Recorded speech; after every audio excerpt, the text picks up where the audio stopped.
नमस्कार. मालिकेच्या आजच्या भागामध्ये सरोज ही कलाला डिझाईन करू देत नाहीये. तिची तारेवरची कसरत सुरू आहे. सरोज कलाला प्रत्येक वेळेस डायव्हर्ट करण्याचा प्रयत्न करते, अद्वैतपासून दूर ठेवण्याचा प्रयत्न करते. पण अद्वैत कलासाठी लवकर घरी येणार आहे आणि सरोजचा डाव इथेच उधळून लावताना आपल्याला पाहायला मिळणार आहे. एवढंच नाही तर अद्वैत स्वतः कलासाठी कॉफी घेऊन जाणार आहे आणि कलाची सेवा करताना आपल्याला पाहायला मिळणार आहे. त्याचबरोबर आणखी बऱ्याच गोष्टींचा खुलासा होणार आहे. त्या म्हणजे कला जेव्हा बाहेर जाणार आहे तेव्हा तिच्यासमोर त्यांच्याच घराच्या बाहेर म्हणजेच चांदेकर मेन्शनच्या लॉनमध्ये तिला नैना आणि सौरभ एकत्र दिसणार आहेत आणि त्यामुळं नैनाचा खूप मोठा बँड वाजणार आहे. हे आपल्याला आजच्या या व्हिडिओमध्ये पाहायला मिळणार आहे.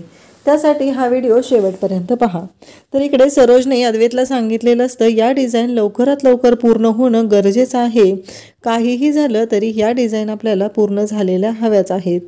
जेव्हा हे सगळं अद्वैतनं तिला सांगितलेलं असतं, सरोजने अद्वैतला सांगितलेलं असतं, तेव्हा अद्वैत कलाकडे येतो आणि कलाला सांगू लागतो की खरे या कामामध्ये डिझाईनसाठी मला तुझी मदत हवी आहे आणि त्या डिझाईनचे सॅम्पल आहेत ना ते तुला रेडी करून ठेवायचे आहेत संध्याकाळपर्यंत. तेव्हा कला म्हणते की चालेल. कलाही या गोष्टीसाठी तयार होते. आबा त्याचबरोबर सगळेजण घरातले तिथंच असतात आणि सरोज मग कलाकडे येते आणि कलाला सांगू लागते की सगळी कामं करायची आहेत, त्याचबरोबर या डिझाईनही पूर्ण करायच्या आहेत आणि तुम्ही दोघींनी या घरातल्या कोणत्याही कामामध्ये हैगय झालेली मला चालणार नाही असं सगळ्यांच्या समोर बोलत असते. त्याचबरोबर कलाला म्हणत असते तुझ्यासाठी ना एक वेगळी जागा आपण करूया जिथं जाऊन तुला डिझाईन करता येतील आणि त्या डिझाईन करत असताना तुला दुसरं कोणी डिस्टर्बही करणार नाही असं सरोज बोलत असते आणि तिथून ती निघून येते. त्याचवेळी आबांनाही कौतुक वाटतं, म्हणजे माझ्या घरामध्ये एक आनंदाचं वातावरण होत आहे असं आबांचं म्हणणं असतं. त्याचबरोबर आबांना असं वाटत असतं की सरोजमध्ये बदल झालेला आहे. आज सरोज एवढं हक्काने बोलत आहे, त्याचबरोबर हक्काने सांगत आहे की काहीही झालं तरीही तू जे काय करतेस ना ते चांगलं आहे आणि त्यासाठी सरोज हे सगळं करत आहे असं आबांना वाटत असतं. इकडे सरोज रूममध्ये आलेली असते आणि त्याचबरोबर आपल्याला पाहायला मिळतं की सरोज रूममध्ये आलेली आहे आणि तिच्या पाठोपाठ तिथे रोहिणीही आलेली असते आणि रोहिणी म्हणत असते की काहीही झालं तरीही आज हा जो दिवस मला बघायला मिळत आहे ना खरंच सरोजनी भारी वाटते. आज तू तिची ना पूर्णच वाट लावायचं ठरवलेलं आहे. एकीकडे तू तिला गोडगोड बोलत आहे, तिला असं वाटावं की तिचं हे सगळं जे आहे ते कोणालाच कळणार नाही, तिच्या बाजूने तू आहेस आणि इकडे काम करू नये म्हणून पण तिची तशीच तू वाट लावत आहे. इकडे आता कला कामाला सुरुवात करत असते. त्याचवेळी तिथे अंजू असते. ती अंजूला सांगत असते की अंजू हे सगळं, तेव्हा अंजू म्हणते द्या इकडे कलाताई मी करते हे सगळं, तुम्ही बाकीच्या कामांचं बघा. त्याचवेळी संगीता तिथे येते आणि संगीता कलाला म्हणू लागते बघितलंस का कले, आज सरोज मॅडम तुझी काळजी करत होत्या, तुझं काम व्यवस्थित व्हावं यासाठी त्या प्रयत्न करत होत्या आणि त्यांनी तुला गेस्ट रूममध्येही थांबायला सांगितलेलं आहे कारण तिथे बसून निवांतमध्ये तुला डिझाईन करता येतील. आणि बघ कले मी तुला सांगितलं होतं ना प्रत्येक गोष्टीला एक वेळ असतो, हळूहळू त्यांचा रागही कमी होईल. कला म्हणते हो आई असं म्हणत कला संगीताला बोलते. इकडे संगीता खुश झालेली असते. आई अंबाबाईच्या कृपेने माझ्या लेकीचा संसार मार्गी लागतोय असं तिला वाटत असतं. पण या सरोजचा घाणेरडा डाव मात्र कोणाच्याच लक्षात येत नाही. त्याचबरोबर आपल्याला पाहायला मिळतं की या सर्व गोष्टी जेव्हा सुरू असतात तेव्हा संगीताला मात्र खूपच छान वाटत असतं. संगीता खुश असते आणि तिच्या लेकीचा संसार हा मार्गी लागतो या गोष्टीचा आनंदही तिला खूप असतो. परंतु इकडे तिला माहिती नसतं की सरोज नक्की मोठा डाव काय टाकणार आहे.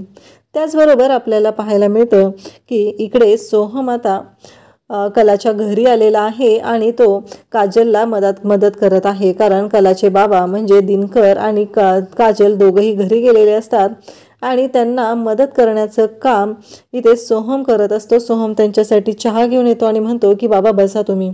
तेव्हा मात्र इकडे दिनकरला थोडं अवघडल्यासारखं होत असतं. ते म्हणत असतात की माझ्या लेकीच्या सासरची माणसं तुम्ही नका ना करू हे सगळं, आम्हाला कसं तरी वाटतंय. तेव्हा सोहम म्हणत असतो असं काही मी वेगळं करत नाहीये, तुम्ही उगीच ना मनाला लावून घेऊ नका असं सोहम सांगत असतो. आणि त्याचबरोबर दिनकरला म्हणत असतो की तुम्ही तशी काळजी करू नका, तसा विचारही करू नका तुम्ही असं सोहमचं म्हणणं असतं. आणि सोहम त्यांना सांगत असतो की बाबा बसा तुम्ही, मी तुम्हाला ना सोडायला येईल, त्याचबरोबर तुमच्या मिसळीच्या स्टॉलवर मी सोडायला येईल आणि तुम्ही मला निघण्याआधी 10 मिनिटं कॉल करा, मी न्यायला येईल. तेव्हा दिनकर म्हणत असतो की अहो त्याची काहीच गरज नाही आहे, कारण मिसळीचा स्टॉल अगदी हाकेच्या अंतरावर आहे, घरापासून खूप जवळ आहे, माझी मी तिथे जाऊ शकतो.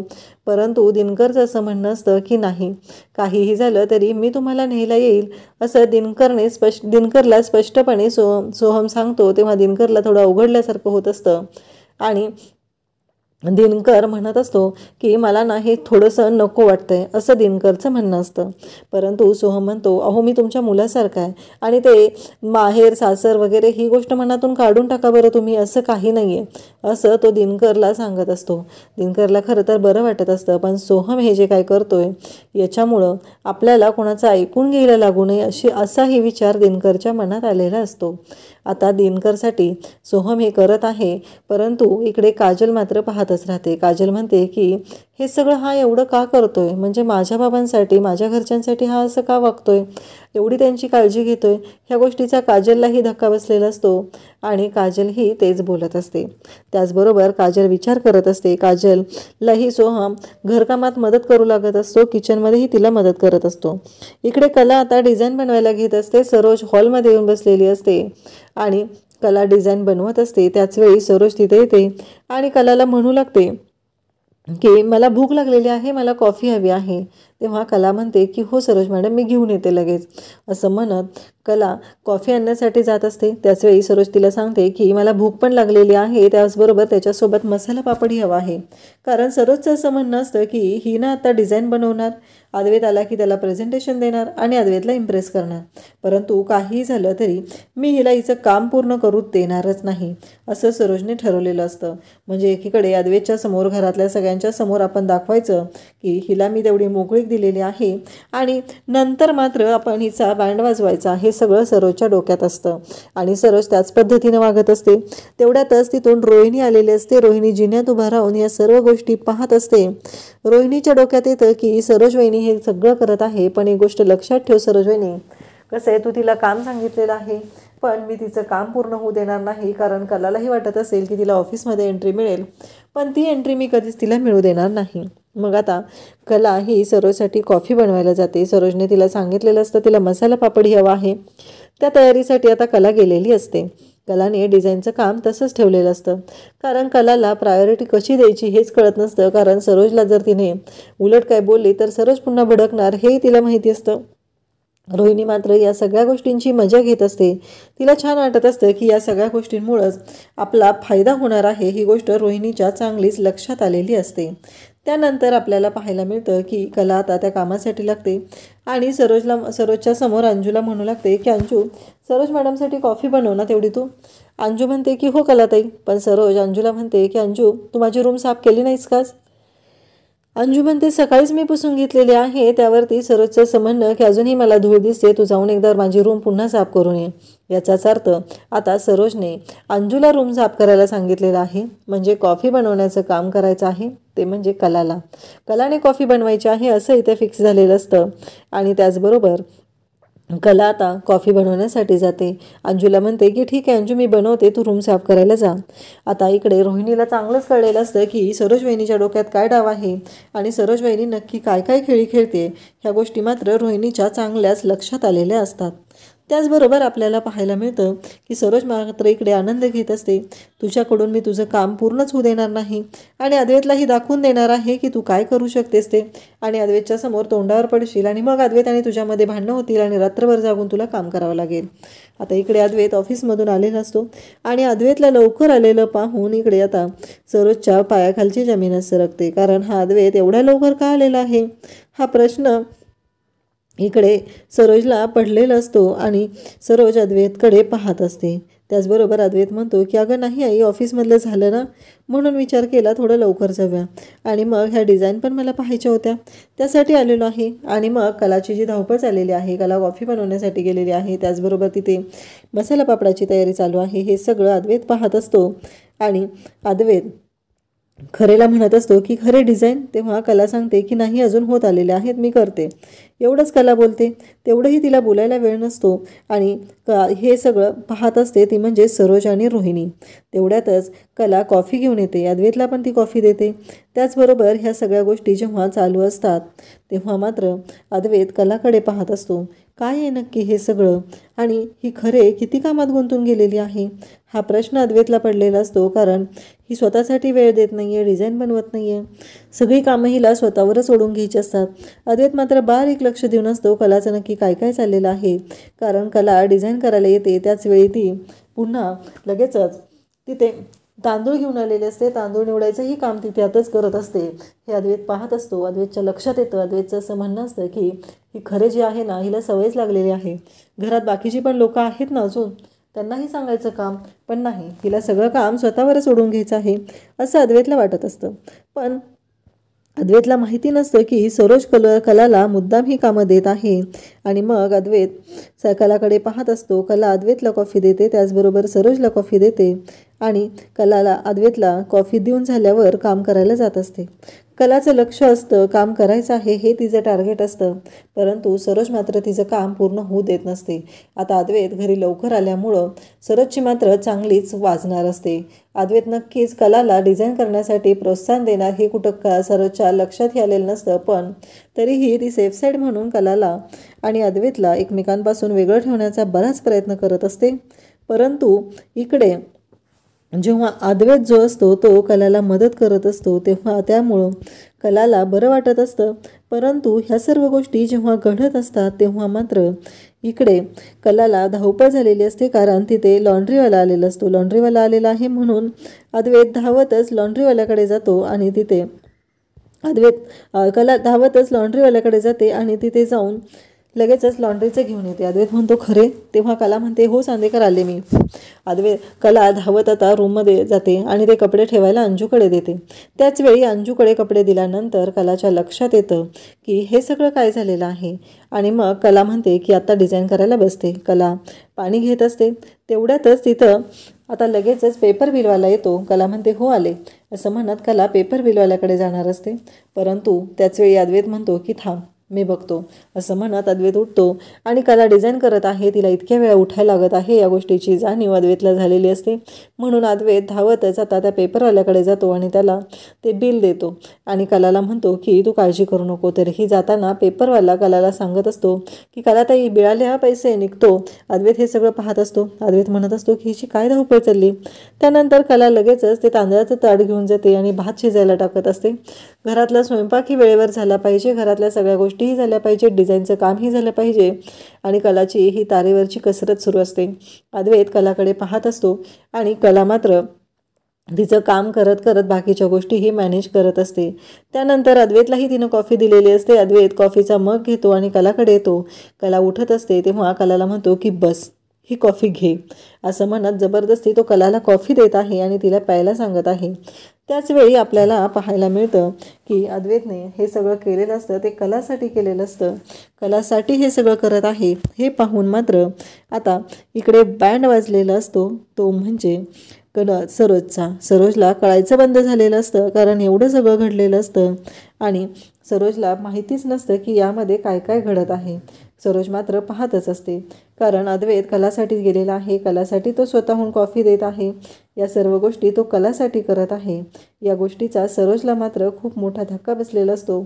आणि रोहिणी तिथं आलेलीच असते जी आगीत तेल ओतायचं काम करत असते. ती म्हणत असते बघितलं का सरोज वहिनी, तू काय विचार करत होती आणि इथं काय चाललेलं आहे बघितलं ना. अद्वैत स्वतःहून तिच्यासाठी हे सगळं करत आहे आणि तू काय करतेस, म्हणजे तुझ्या डोक्यात काय सुरू आहे, तू काय केलेलं आहेस ते बघ तरी जरा असं तो बोलत असते. आणि तेव्हा सरोज म्हणत असते की बघ तू पुढं काय होणार आहे. हे सगळं चालू असतं आणि सरोजच्या डोक्यात पुन्हा एकदा वादळ निर्माण करायचं काम करत असते ती म्हणजे रोहिणी. कारण सरोजला पेटवून द्यायचं आहे हेच तिच्या डोक्यात असतं आणि तेच काम ती करत असते. त्याचवेळी आपल्याला पाहायला मिळतं की आता पुन्हा कला डिझाईन काढण्यासाठी बसत असते. कला डिझाईन काढण्यासाठी बसणार तोच तिथे सरोज येते आणि सरोजच्या डोक्यात पुन्हा चालू असतं की हिला हिचं काम आपण करूच द्यायचं नाही. काहीही झालं तरी हिला हिच्या कामातून आपल्याला बाजूलाच करायचं आहे, डायव्हर्टच करायचं आहे. हे सगळं तिच्या डोक्यात चालू असतं. आणि त्याचबरोबर इकडे लगेचच ती म्हणते की मला पाणी हवं आहे. आणि मग कलाकडे पाहून ती सांगत असते कलाला डिझाईन काढू द्यायचं नाही. तेवढंच तिच्या डोक्यात सुरू आहे. कलाला ती पाणी मागत असते. कला उठणारच असते. त्याचवेळी ही गोष्ट रजनी ऐकते आणि रजनी किचनमधून पाणी घेऊन येते आणि सरोजला पाणी देते. त्याचमुळं सरोजचा डाव तर तिथं उधळून गेलेला असतो. तेवढ्यात आबा तिथं आलेला असतात आणि आबा म्हणत असतात की आज जेवायला उशीर होणार आहे का? तेव्हा कला म्हणते की नाही, झालेली आहे तयारी. तेव्हा सरोज म्हणते हो ना, मला कधीपासून भूक लागलेली आहे, जेवायचं आहे. म्हणजे एवढं सगळं काम करून कलाने स्वयंपाक केला पाहिजे, कलाने जेवणाची तयारी केली पाहिजे, कलाने सगळं केलं पाहिजे. कला ऑफिसचं पण काम करत आहे आणि बाकीच्या गोष्टी पण कलानेच केल्या पाहिजेत. हे सगळं जे विचार करत आहे ती म्हणजे इकडे सरोज.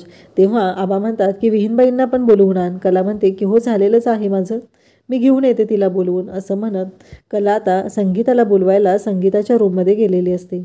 आणि त्याचवेळी कला संगीताच्या रूममध्ये गेल्यानंतर तिने संगीताला तिकडून घेऊन येणार असते. त्याचवेळी इकडे दिनकरचा फोन आलेला असतो. संगीता आणि दिनकर दोघंही बोलत असतात. दिनकर म्हणत असतो की संगे, मला कळत नाही आहे आपण ह्या गोष्टी किती दिवस अशा पद्धतीने करणार आहोत. मला लक्षातच येत नाही आहे की काय काय होणार आहे. जावई बापूंच्या त्यांचा चांगुलपणाचा आपण फायदा तर घेत नाही आहे ना. अगं, ह्या कर्जाचं मला टेन्शन आलं, आपल्याला लवकरात लवकर हे कर्ज फेडलं पाहिजे. हे सगळं दिनकर बोलत असतो आणि तो संगीताला सांगत असतो. संगीता पण टेन्शनमध्ये असते आणि नेमकी कला आलेली असते आणि कलाने हे सगळं बोलणं ऐकलेलं असतं. म्हणजे जावई बापू आपल्यासाठी एवढं सगळं करतायत, म्हणून आपण त्यांच्या या गोष्टीचा फायदा तर घेत नाही ना, हा प्रश्न इथे पडलेला असतो. आणि त्याचवेळी इकडे कला मात्र विचार करत असते. कलाला वाईट वाटत असतं, आपण या गोष्टीचा फायदा नाही घेतला पाहिजे. अद्वैतनं जे केलेलं आहे ते आपल्यासाठी केलेलं आहे हे कलाच्या डोक्यात असतं. अद्वैत झोपलेला असतो. कला डिझाईनचं काम करत असते आणि म्हणत असते की या डिझाईनच्या कामातून येणारे पैसे तर मी का अद्वैतला देऊ शकत नाही, माझ्या आईबाबांसाठी वापरू शकत नाही, त्यामुळं आता मला दुसऱ्या गोष्टींचा विचार केला पाहिजे. हा विचार कलाच्या डोक्यात सुरू झालेला असतो. अद्वैत मात्र शांत झोपी गेलेला असतो. कलाच्या डोक्यात विचारांचं चक्र चालू असतं. आणि आता कला उठून बाहेर येते तर इकडे सौरभ आलेला असतो. सौरभ नैनाला म्हणत असतो की आत्ताच्या आत्ता मला पैसे हवे आहेत. नैना म्हणत असते की तुला कळतंय का, तू आत्ता का आलेला आहेस इथे, असं सौरभला ती विचारत असते. तेव्हा सौरभ म्हणत असतो की आत्ता कळलेलं आहे मला तुझ्या डोक्यात काय प्लॅन असतो ते, म्हणजे तू मला गंडवत आहेस तर. आणि तेवढ्यातच त्याला कला दरवाजा उघडून येताना दिसते. म्हणजे नैनाची वाट लागणार आहे हे त्याच्या लक्षात आलेलं असतं. आणि मग सौरभ तिला म्हणत असतो की बघ काय करणार आहे. आणि नैना आणि सौरभ बोलत आहे तेव्हा कला तिथं बाहेर आलेली आहे. आणि कला जेव्हा त्या दोघांना एकत्र पाहते तेव्हा कलालाही धक्का बसतो. आता कला नक्की त्यांना काय उत्तर देणार आहे हे आपल्याला पुढे पाहायला मिळणार आहे. अशाच अपडेटसाठी चॅनलला सबस्क्राईब करा. थँक्यू.